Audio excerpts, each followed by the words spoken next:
Vous écoutez Remarquable. L'histoire et l'art. en balade. Remarquable. Salut, c'est Corinne. Bienvenue dans cette nouvelle saison de Remarquable consacrée aux maisons d'illustres. J'adore mettre mes pas dans ceux de mes personnages préférés. Les lieux façonnent les êtres et font partie de leur histoire. En entrant chez eux, on s'imprègne des ambiances, on se prend à imaginer leur présence et on se sent proche d'eux. Pendant plusieurs semaines, je t'emmène chez Monsieur Rodin, le sculpteur, Monsieur Caillebotte, le peintre, et Monsieur Zola, l'écrivain. 3 immenses artistes du 19e siècle. Avec mes invités, on parcourt leur domaine, on évoque leur personnalité, leur œuvre et leur vie si passionnante. Alors ne rate pas le prochain départ et abonne-toi à Remarquable. Si tu souhaites nous soutenir, des étoiles et des commentaires sur les plateformes d'écoute me donneront la banane. Allez, viens, je t'emmène ?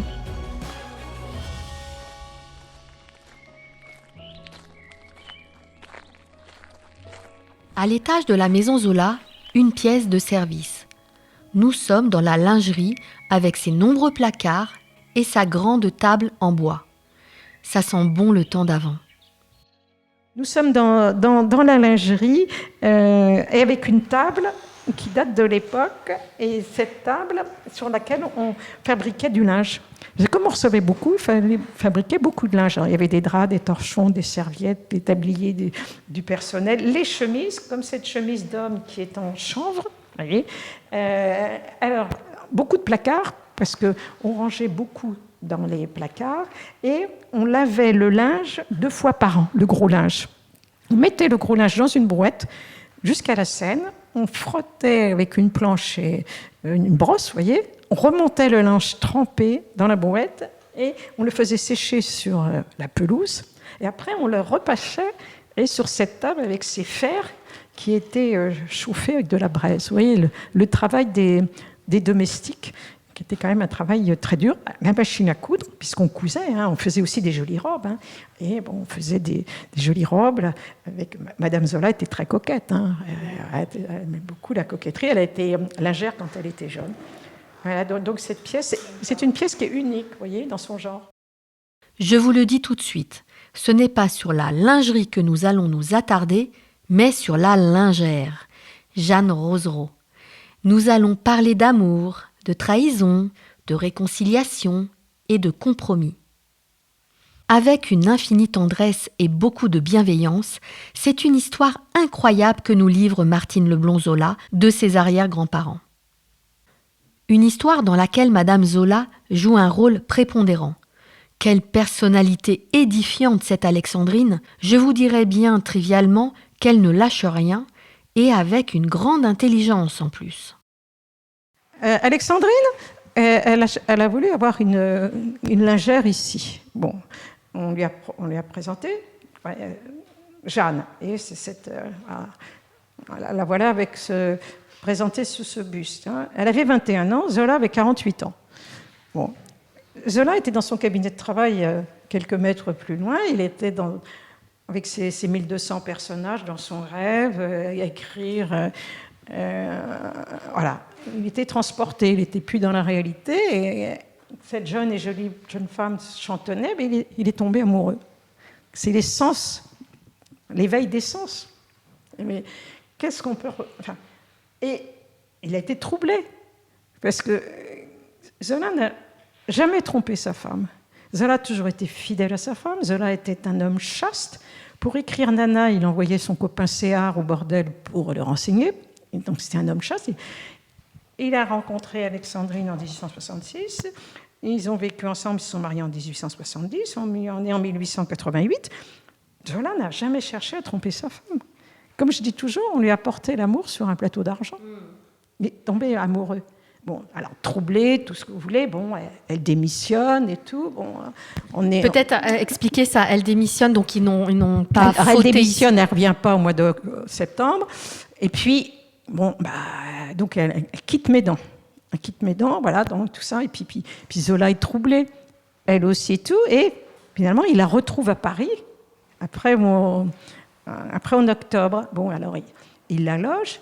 Et on a une preuve que rien ne s'est passé ici entre Zola et Jeanne, car le 11 décembre 1898, Zola envoie une lettre à Jeanne dans le souvenir de nos amours il y a 10 ans. Vous voyez, bon, donc, Zola et Jeanne se sont donnés l'un à l'autre le 11 décembre 1888 à Paris. Donc voilà, donc bon. Et voilà ce qui se passe. Et puis,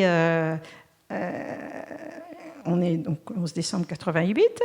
Et au mois de septembre, le 20 septembre 1889, naît une petite fille, Denise. Et puis 2 ans plus tard, le 25 septembre 1891, naît un petit garçon, Jacques. Et Zola, alors, il mène certes cette double vie. Pendant ce temps-là, la presse est sans doute au courant. Les journalistes, tout Paris doit le savoir. Mais on se tait parce qu'on respecte la vie privée. Voilà, c'est le silence, c'est magnifique. Et Zola, en fait, on connaît dans tous ses écrits, en fait, il ne sait pas comment l'annoncer à Alexandrine. Parce que c'est triste à dire, ça paraît un peu fou, mais il a peur de lui faire de la peine. Ah, bien sûr. Il peut lui faire. Alors, du coup, il recule. Il remet au lendemain. Puis les mois passent, les années passent. Et puis un jour, Alexandrine reçoit une lettre anonyme qui lui dit « Votre mari a un double ménage. Alors, Jeanne Rosereau, rue Saint-Lazare, de premier étage, première porte. Vous voyez, tac, tac, tac. » Alors, Alexandrine, elle dit « C'est pas possible. » Elle se dit « C'est pas possible. » Ça fait 20 ans qu'on est mariés, ça fait 25 ans qu'on se connaît, mais qu'est-ce qui se passe? Je rêve et tout. Donc, elle fonce chez Jeanne, elle casse tout, elle brûle les lettres. Alors, il y a Jeanne qui est complètement apeurée, les enfants, bon, tout ça, c'est cruel pour elle. C'est d'autant plus cruel que Alexandrine avait eu une petite fille quand elle avait 19 ans qu'elle a dû abandonner parce qu'elle ne pouvait pas l'élever. Et bon. Et après, dans les années 70, avec Zola, comme ils ne pouvaient pas avoir d'enfants, ils ont cherché à retrouver la petite fille et ils ont appris qu'elle était décédée quelques semaines après son abandon. Donc pour elle, Alexandrine, elle découvre ça, que son mari a non seulement une autre femme dans sa vie, mais en plus il y a 2 enfants. Donc, pour elle, imaginez, bon, c'est cruel, je dirais cruel avec un cas. Et alors, comme Madame Zola, bon, cette maison, on lui doit cette maison. Hein, bon, on est en 1891, bon, la maison a été terminée. Hein, c'est terminé. Donc, Madame Zola se dit, si je divorce, je laisse ma place à Jeanne. Et puis moi, qu'est-ce que je suis? Donc, comme c'est une forte femme, bon, elle avait quand même... Bon, et donc, elle ne divorce pas. Donc, elle accepte cette vie. Alors, ce n'est pas une vie à 3, hein, pas du tout, parce que Zola ne quitte pas le domicile conjugal. Hein. Comme je dis, c'était de mon temps, on disait de 5 à 7, vous savez. Voilà, donc, quand je dis cette expression, il y a des jeunes qui ne connaissent pas. Bon, voilà, donc... mais en accord avec Alexandrine, donc à Paris, Zola va voir l'après-midi ses enfants et la mère de ses enfants, puis après il rentre au domicile conjugal. Le seul moment où Zola a vécu avec Jeanne et les enfants quelques semaines ensemble, c'était lors de l'exil en Angleterre, puisque Jeanne et les enfants sont venus quelques semaines l'été 1898. C'est le seul moment où ils ont vécu vraiment ensemble une vie... Bon, je ne peux pas dire aussi de famille, parce que bon. Et voilà, donc Zola logeait sa femme, Jeanne et les enfants à Paris, et l'été, il logeait Jeanne et les enfants d'abord à Triel en face, puis après à Verneuil. Et ce qui lui permettait, avec le vélo, d'aller voir Jeanne l'après-midi. Alors tous les amis étaient là et on disait que Zola allait faire son petit tour en vélo, vous voyez. D'accord. Mais là, Alexandrine, elle était au courant. Ah bah là, oui, oui, mais elle acceptait. Et elle acceptait, mais... Mais oui, parce que sinon, elle divorçait si elle n'acceptait pas. Hmm. Alors, en divorçant, elle laissait sa place à Jeanne. Ouais. Eh ben, Mais alors, mais oui, mais ça, quelle relation ils avaient, je veux dire, Ben oui, mais c'était un tous les compromis. deux. Oui, c'était un compromis. Mais vous savez, ouais. dans la vie... C'est difficile à Mais non, comprendre quand même. Mais dans la vie, pour avoir la paix, les compromis, mais la vie, elle est faite de compromis. Mais là, Sinon, c'est un la gros guerre. compromis Oui, quand même. Oui, mais je veux dire qu'en même temps, elle restait Madame Zola, elle restait la maîtresse de maison. Et puis, bon, si vous voulez, c'est un équilibre. Ils ont trouvé leur équilibre. Et les faits étaient ainsi. Ou bien elle divorçait, donc du coup, elle laissait sa place à Jeanne, ou bien, eh bien, elle faisait ça. Donc elle a préféré faire ça. Bon. Mais elle a quand même été au-delà parce que... Oui, alors elle a été très, très généreuse parce que... Alors en plus, c'était amusant parce que quand ils étaient à Paris, parfois, Zola et Alexandrine promenaient les deux enfants. Et ma grand-mère dit dans son livre, elle dit, on ne savait pas d'ailleurs, il y avait une dame qui était très généreuse, qui venait avec nous, qui nous donnait des bonbons, et on se demandait pourquoi maman n'était pas avec nous. Ah, oui. Alors, elle leur apportait, était très généreuse, apportait des bonbons, enfin bon, des choses comme ça. Ben, elle acceptait, mais c'est bien, cette générosité, parce qu'elle a quand même vécu avec Zola, qui était généreux. Pourquoi s'entre-déchirer? Oui. Bon, et puis ben, Zola est tombé amoureux. Ben, c'est pas un crime d'aimer. Ben, non, mais aimer, c'est pas un crime. C'est pas un crime. Mais il est tombé. Et c'est pas un homme qui trompait sa femme. Il l'a pas trompé. Et, comme je veux dire, on lui a amené l'amour ici. Il n'est pas allé le chercher. Il est tombé amoureux. Mais là aussi, c'est le côté humain. Il faut pas non plus. Et puis Alexandrine, elle a été intelligente, elle aussi. Et une grandeur d'âme, quand même, on peut dire.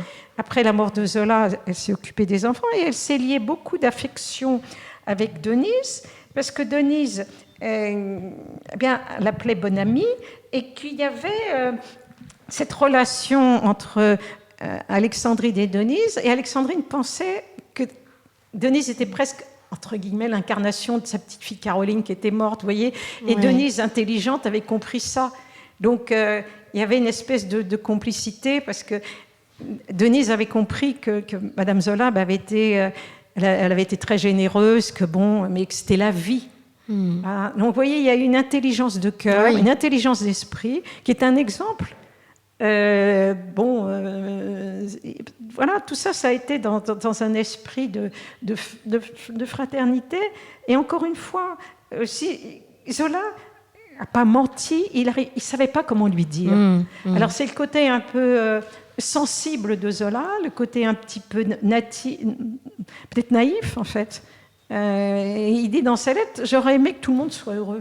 Mais bon, alors parfois ça m'amuse un peu. Je dis, et au départ, il est effectivement, je ne vais pas dire fautif, mais il est à l'origine de cela. Mais à l'origine, c'est un être humain, empli de sens.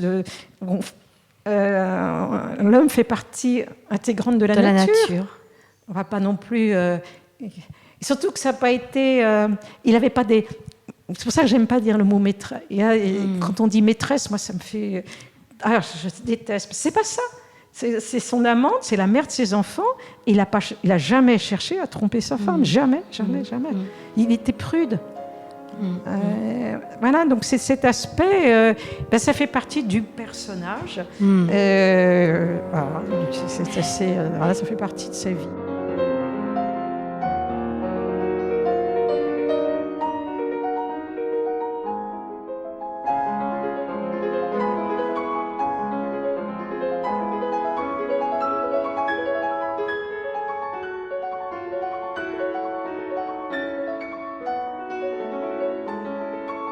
Émile et Jeanne auront 2 enfants, Denise et Jacques. Denise est la grand-mère de Martine. Comment Zola organisait ses 2 vies? Comment remplissait-il son rôle de père? Et on sait quel papa il a été avec ses enfants. Alors je veux dire qu'il avait l'âge d'être un grand-père. Hein. Mais malheureusement, il n'était pas là pour s'occuper des enfants de l'école parce qu'il les voyait 2 heures par jour. Ouais, une drôle de vie quand même, hein, pour eux aussi. Oui, ben, les enfants aussi. Hein. C'était difficile pour eux, mais bon, ils étaient quand même...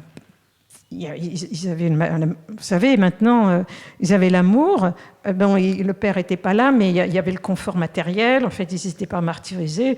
Et il y a beaucoup d'enfants, on ne peut pas les plaindre. Vous savez, tout est relatif. Hein. Quand vous voyez, on parle d'enfants, mais les enfants que Zola a décrits dans Germinal, les mômes qui souffraient, qui travaillaient dans la mine et tout cela... Bon, c'était la petite nana qui a vécu avec ses parents alcooliques qui finissaient dans... Bon, là, les enfants, ils n'avaient rien à... Ils étaient protégés, si vous voulez. Et puis ils étaient aimés. Ils n'auraient pas eu le même destin s'ils n'avaient pas eu Zola comme père. Non, mais ils ont été aimés. Vous savez, ce qui compte, c'est d'être aimés. Et puis ils avaient le confort matériel, ils avaient tout ça, ils étaient aimés, leur père était aimé, Madame Zola c'était une intelligence de cœur, intelligence d'esprit. C'était, comme je vous disais tout à l'heure, pour avoir la paix, il faut faire des compromis, si vous voulez. Pour avoir la paix, bon, bah, d'accord. Alors, il y a eu évidemment des moments orageux, naturellement. Mais c'est normal, hein. Là aussi, ça fait partie de la rage. Mais après, il faut trouver un équilibre, parce que sinon, c'est la guerre. Et les gens qui divorcent, après, ils se bouffent tous entre eux. Ça devient inhumain. Les enfants sont des otages, les enfants sont des victimes. Comme je dis, dans un divorce, l'enfant, il est toujours une victime, l'enfant, il n'a rien demandé. Bon, après, il faut que les parents soient intelligents. C'est l'intelligence, si vous voulez. Voilà, on est encore dans le vivre ensemble. C'est ça, là. Et Madame Zola était très généreuse. Bon, pour elle, c'était une trahison, finalement. Bien sûr. Alors, à la mort de Zola, elle continue à voir les enfants ? Oui, alors les enfants ne sont jamais venus ici du vivant de Zola. Pourquoi ? C'est parce que c'était la vie privée, et puis qu'il y avait tous les amis et tout ça. Donc les enfants ne sont venus qu'en 1903, le jour du premier pèlerinage littéraire de Médan. Les enfants n'étaient jamais venus ici. Et, en quelle année il est mort, Zola ? 1902. D'accord. Donc les enfants sont venus ici la première fois en 1903 avec Jeanne. Parce qu'on ne venait pas ici. Et alors, les amis savaient très bien que quand Zola enfourchait son vélo, c'était pour aller voir Jeanne à Verneuil. Mais ça, on respectait. Mais monsieur va faire son tour en vélo. Oui. Mais il n'y avait pas de mal, si vous voulez. Et donc, elle... après la mort de Zola, elle voit les enfants et elle voit aussi Jeanne ou toujours... Oui, Jeanne aussi. Ah oui. Le jour du pèlerinage, il y a une photographie en 1903 où on voit Jeanne avec Alexandrine et les enfants. Mais Jeanne avait eu très peur, elle. Vous savez, c'était pas du tout le même caractère. Alors, elles avaient le même physique. Hein. Jeanne et Alexandrine étaient des femmes à l'image des peintures de Renoir. Vous voyez, des belles femmes plantureuses et tout. Mais elles n'avaient pas du tout le même caractère. Jeanne était très sensible, très émotive. Enfin bon, puis vous savez, quand Alexandrine est arrivée à tout casser, elle a eu peur. Puis elle était plus jeune, elle avait 27 ans de moins. Hein. Donc Madame Zola, c'était... Puis Madame Zola, alors elle avait eu une enfance aussi malheureuse. Jeanne avait perdu sa mère aussi jeune, sa belle-mère aussi était... Enfin, elle avait eu une vie, mais beaucoup plus sensible... De caractère, hein. Mais par contre, bon, elle a élevé les enfants, elle avait quand même, mais pas du tout le style de... Elle était effacée, elle était recluse, Jeanne. Elle était recluse. Bon, elle, c'était Madame Zola. Elle s'est dit, oh là là, j'étais l'amante de son mari. Bon, c'était un petit peu, si vous voulez, bon... elle se sentait peut-être un peu fautive, vous voyez, enfin, elle était gênée. Bien sûr. Gênée, donc elle était à l'écart. Et elle est morte en 1914, Jeanne. Avant, puisque Alexandrine est morte en 1925. Ben voilà, c'est une histoire. Ben, c'est montre aussi que Zola était un être humain, quoi, un homme avec... voilà. Oui, mais quand il est décédé, les enfants, ils avaient quoi ? Je crois Denise devait avoir 14 ans. Alors, en ils étaient adolescents. 1902, elle avait 13 ans. 13 ans. Et le petit garçon, 11 ans. 11 ans. Mais elle était très mûre, hein, Denise. Sur les photos, elle était déjà jeune fille. Hein. Elle était très mûre. Et puis, la vie l'a rendue mûre. Vous savez, bon, c'est toujours pareil. Et puis, être la fille de Zola, c'est quand même... Oui, mais est-ce qu'elle le disait ? Ah ben, sûrement pas, non. Bah oui. Non, je sais pas, mais elle avait quand même conscience. Mais l'essentiel, c'est qu'ils aient été aimés Bon, là, les enfants de Zola, c'était pas malheureux. Ouais, bien sûr. C'est-à-dire qu'ils auraient aimé... Le père manquait, naturellement que leur père manquait, qu'ils ne le voyaient pas. Mais ça fait partie de la vie. De la situation. Ils étaient aimés. Ils étaient aimés. Oui. Et être aimé, c'est déjà un tel réconfort, alors que vous avez tellement d'enfants qui ne sont pas aimés. Là, il faut relativiser. Hein. Bien sûr. Sinon, l'idéal n'existe pas dans la vie. Vous savez, alors là, on retombe au romantique. Hein. Là, on est dans le naturalisme. Oui, c'est ça. Il faut accepter la vie. Et, on est vraiment dans le naturalisme. On ne peut pas demander trop. Ouais. Parce que la perfection n'existe pas, parce que nous sommes des humains. Donc la perfection n'existe pas. Mais encore, l'amour, la fraternité, la compréhension de l'autre, on a compris, oui, Zola est tombé amoureux de cette jeune et jolie jeune femme. Après, il faut vivre avec, quoi, en fait. Hein, mais ce n'est pas un crime. Alors, c'est votre arrière-grand-mère ? C'est mon arrière-grand-mère, oui. Ouais. J'en suis très fière, d'ailleurs. Bah oui. Elle était belle et tout ça. Ouais. Mais voilà, ça fait partie, vous savez, de la vie de la vie.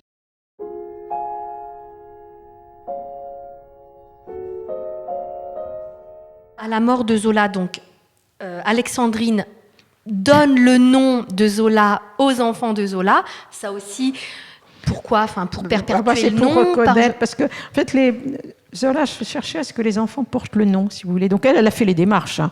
Elle a fait les démarches auprès de la justice pour faire un décret. Hein. Mais alors, il y a un truc aussi qui m'interpelle. Comment on peut donner un nom de famille avec un prénom et un nom ? Ça c'est le côté c'est le côté d'Alexandrine, parce que parce que les enfants auraient dû s'appeler Zola, mais donc Émile avec trait d'union Zola. Je vais vous dire une anecdote, c'était un peu lourd à porter. C'est Madame Zola qui a déclaré comme ça. Et en fait, elle voulait rester un peu Madame Zola. Et je vais vous raconter une histoire amusante, c'est que le petit-fils de Zola, François-Émile Zola, c'est assez curieux d'ailleurs, que j'ai beaucoup fréquenté, que j'aimais beaucoup d'ailleurs, qui est mort il y a 89. Et un jour, on va au pressing chercher un costume, et puis au nom de Monsieur Fez. Je regarde, alors il me dit oui, tu sais, si je dis Émile Zola, on rigole. Et il me disait aussi que quand il était à l'école, à l'époque, je ne sais pas comment ça se passe maintenant, vous savez, il y a l'appel. Alors Durand, je ne sais pas, Martin, par les noms de famille, et puis lui, il était tout petit, il disait Émile Zola, et il me disait, il y a des enfants qui levaient la main, puis qui disaient Vercingétorix, Napoléon, c'était lourd à porter, en fait. Oui, je comprends. Mais je crois que c'était un petit peu sa restriction, elle restait... Elle voulait rester Madame Zola. Oui. C'était amusant. Et c'était lourd. C'est pour différencier. Un peu lourd à porter pour les enfants. Oui, tout à fait. Alors, si on fait la filiation, donc Jeanne et Émile ont 2 enfants, Denise et Jacques. Oui. Donc Denise, elle va avoir 3 enfants. 3 enfants, dont votre papa. Et 2 filles. Ils sont décédées. D'accord. Et donc votre papa va avoir donc, mon frère et moi. Votre frère et vous. Et du côté de Jacques. Alors Jacques a eu un garçon, François dont je vous parlais, oui, qui a eu une fille, Brigitte. Voilà.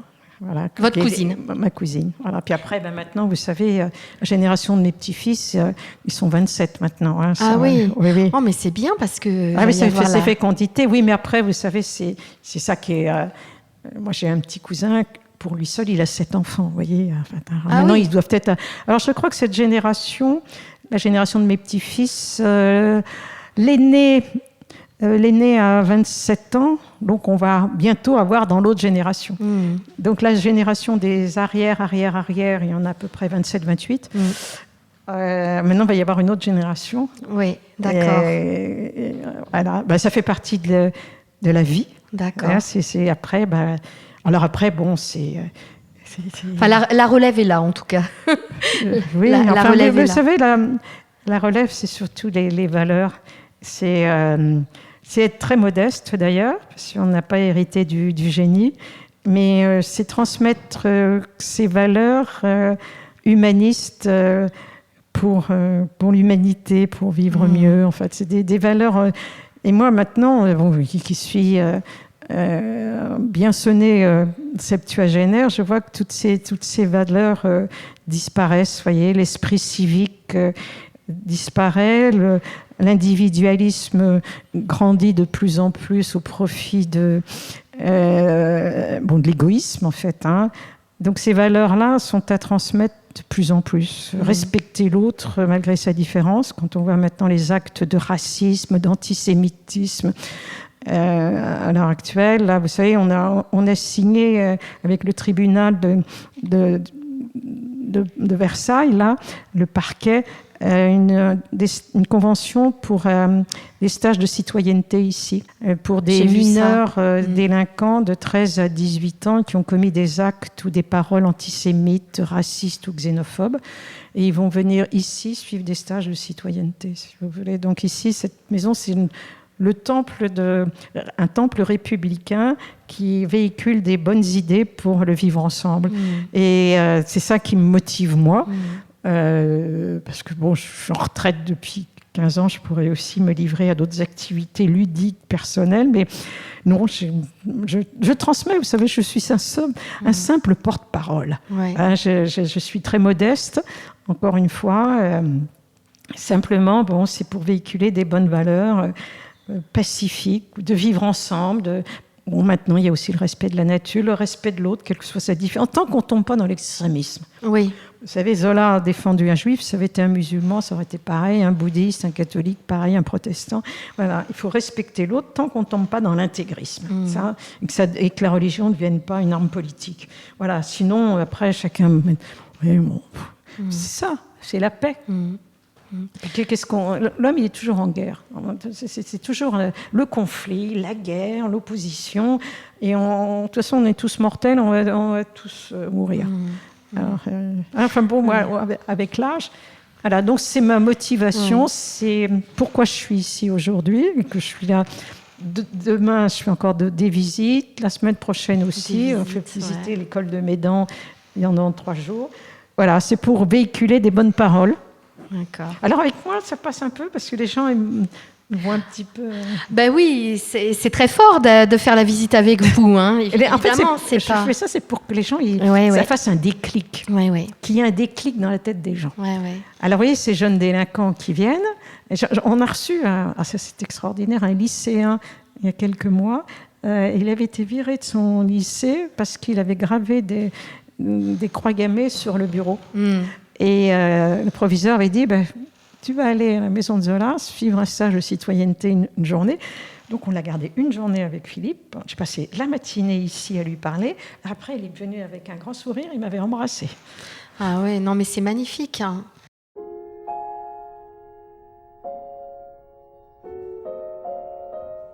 Je vous ai dit qu'il y a des domestiques. Il y avait des domestiques qui logeaient au fond de la propriété.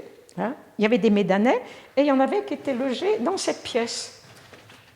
Dans cette pièce qui a été transformée en salle d'exposition temporaire, parce que nous sommes au musée de France. Et là, c'est un avant-propos à la visite du musée Dreyfus.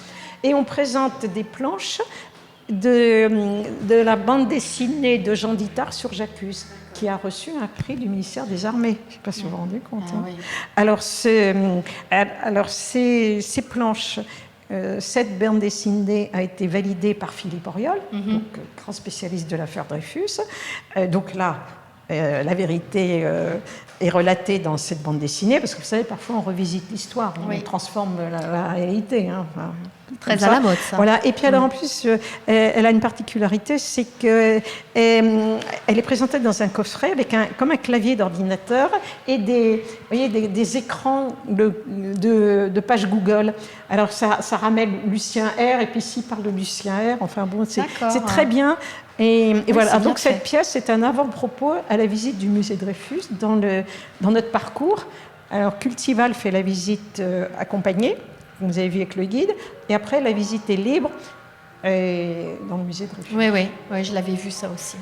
Martine, merci beaucoup pour cette visite. Ça a été vraiment, comme vous le disiez, un voyage dans le temps, hors du temps même. Hors du temps, mais c'est moi qui vous remercie.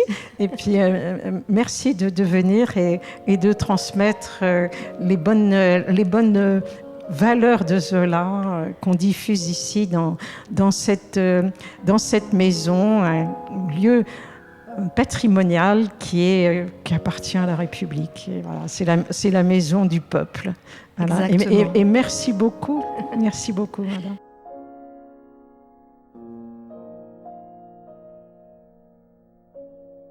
Nous voilà arrivés au terme de la visite de la maison Zola. J'espère vous avoir donné envie de vous y rendre. En venant à Médan, vous aurez peut-être l'opportunité de suivre la visite commentée par Martine. Je précise à cette occasion que la maison ne se visite pas en libre accès. Le musée Dreyfus se visite, lui, librement. Rendez-vous sur le site internet de la maison Zola Musée Dreyfus pour obtenir les informations pratiques. Je mets le lien dans les notes de l'épisode. On se retrouve la semaine prochaine pour un dernier entretien avec Martine. On parlera de ce que Zola nous a légué. À bientôt!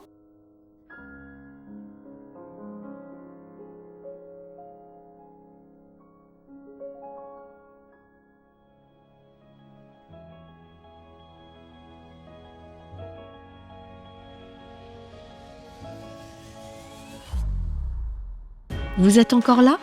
Merci de m'écouter jusqu'au bout. Pour aller plus loin, retrouvez toutes les notes et les photos de l'épisode sur Facebook, Instagram et Twitter. Vous aimez Remarquable? Aidez-moi à faire connaître le podcast en partageant ces épisodes ou en laissant des commentaires sur les réseaux sociaux. Et parlez-en autour de vous. Merci.